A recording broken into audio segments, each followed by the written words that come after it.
a lot of what we're trying to do here when we're helping people sort of recontextualize the interview from this interrogation into a conversation is to look at it a little bit differently than what the traditional look of an interview is. The traditional look of an interview is, I need to go in and impress these people. That's what all the movies, display it as and everything like that.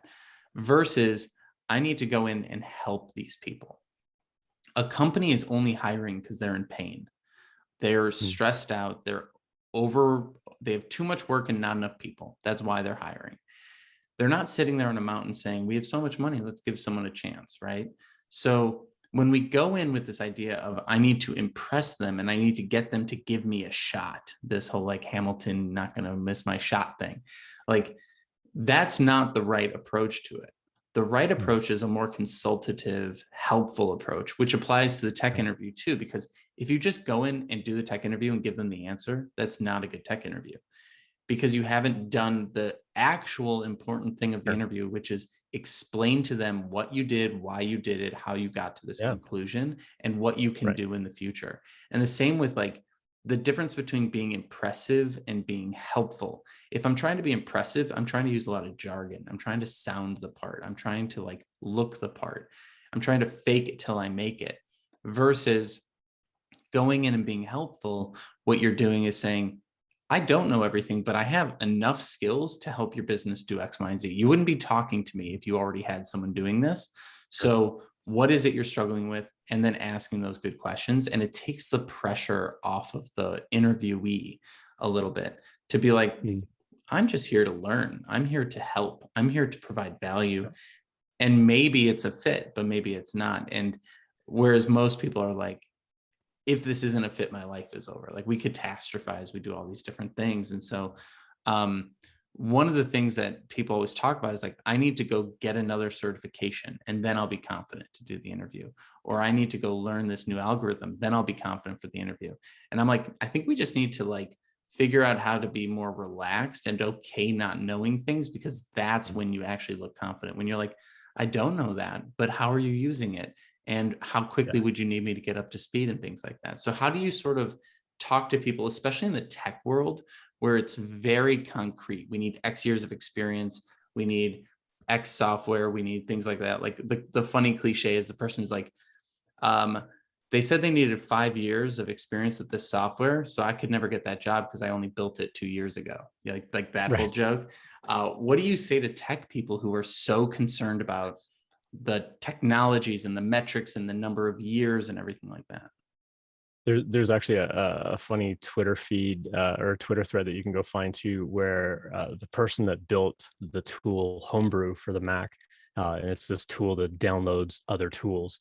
The person that built that software interviewed at Google, and Google shut them down. And so they tweeted out, it's like, yeah, okay, Google, 98% of your staff use my software, but because I can't do a binary search algorithm, I don't get a job there. And so there's a some unfortunate humor in that. There's actually 4 things I want to unpack in kind of the stuff that you were saying.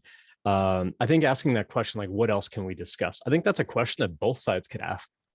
Like as a candidate, it's like, hey, was there anything else that I can explain or talk about? But I think you could do that as a company as well and say like, hey, we've talked about all kinds of things. Is there anything else that you're curious about that I can answer for you too? I think that can sometimes draw those questions out of people when they get to the whole, like, do you have any questions for me? When it comes to, being helpful and kind of that whole mindset of, what do I bring to the team? You're right. A lot of companies are hiring because they've got too much work and they need to bring somebody on the team in order to, address the amount of work that they're doing. And so there's definitely a sense of, are you, if I bring you on the team, are you going to immediately help improve the team or in some way improve the team? As an entry-level developer or an entry level in any kind of role, there's going to be some aspect of like, I'm here to learn, but I think that can also be a bit of a negative, because now it's like, well, I want to come to this job and take, versus I want to come to this job and give of my skill and give of my ability and bring my background and bring my experience and help in the job. I mean, there's certainly aspects of that, but I think being able to focus more on what you do bring and don't focus as much on your sort of weak areas or things where you're not feeling confident. I mean, we know if you're an entry level, person in a role, or even an intermediate level person in a role, that you don't know all the things. There are going to be things that we're going to have to teach you. There are going to be things that you're going to learn on the job. That's part of it. I mean, that's all part of like bringing you on the team and mentoring you and like making sure that you have all the resources and everything that you need to do your job. And so I think the interview can be a lot more of like, this is what I'm bringing, period. Like, you don't have to say like, oh yeah, I'm here to learn and I want to grow. It's like, that's going to happen. I mean, that should just naturally happen on the job. And so what you need to convey in that interview is, here's how I'm going to make your job easier as a manager. I'm going to be bringing these skills to the team. I'm going to be bringing this kind of background or this kind of knowledge to the team, and just conveying how you're going to help in that role, and not just take.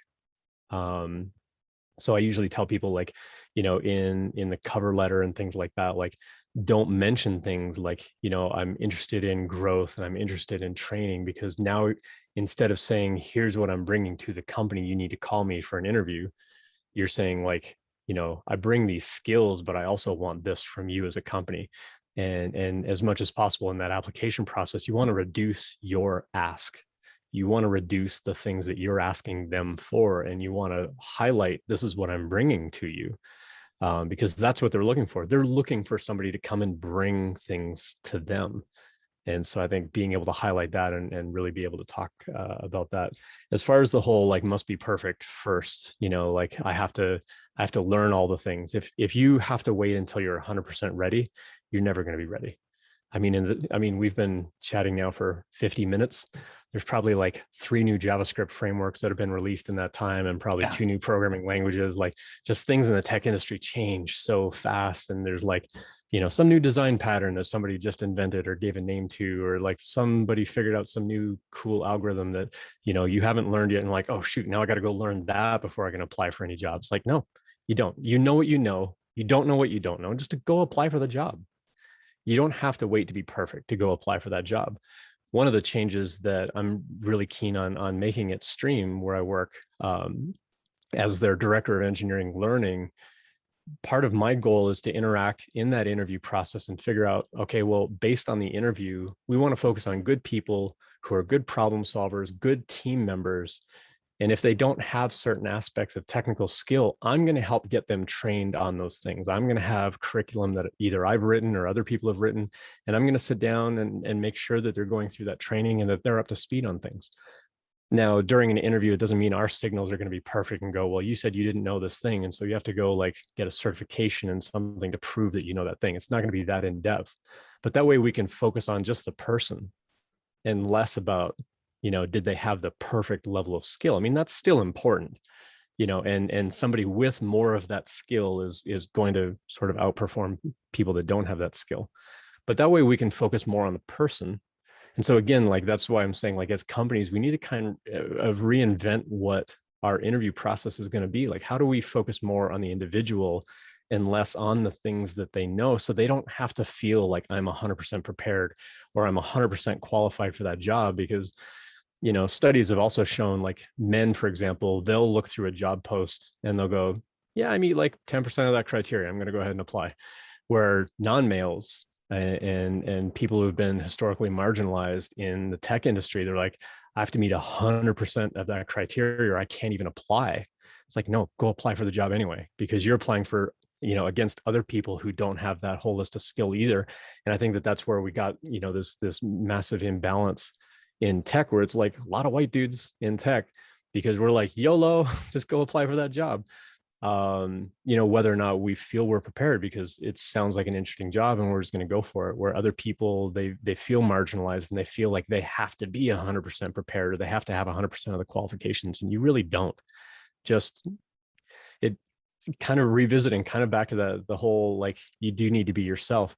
Yeah, you do need a level of preparation. You do need to have some amount of technical skill. Like, you can't just go get a job with zero skill. But I think that that there is a balance in there that can be struck between the candidate and the company, where they can say like, okay, well, you don't have all the skill. You don't have 5 years experience in this thing, or we're looking for somebody with 3 to 5 years of experience and you're brand new in the tech industry, but you've got the passion, you got the drive, you really care about what we do as a business, or you bring some kind of industry knowledge that, we don't have to train you on that thing and teach you why this or that is important. And it's amazing how you can get doors opened in that interview process by not having 100% of that stuff, but just bringing that passion, bringing that drive, and bringing that level of interest. At the same time, highlighting like, this is what I'm bringing to your company.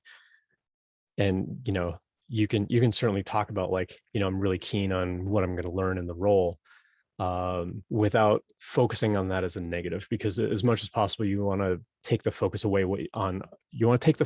from what you don't know, and focus on what you do bring to the team. Because again, in that interview, I'm looking for a reason to say yes. I'm looking for people that are going to make my life easier.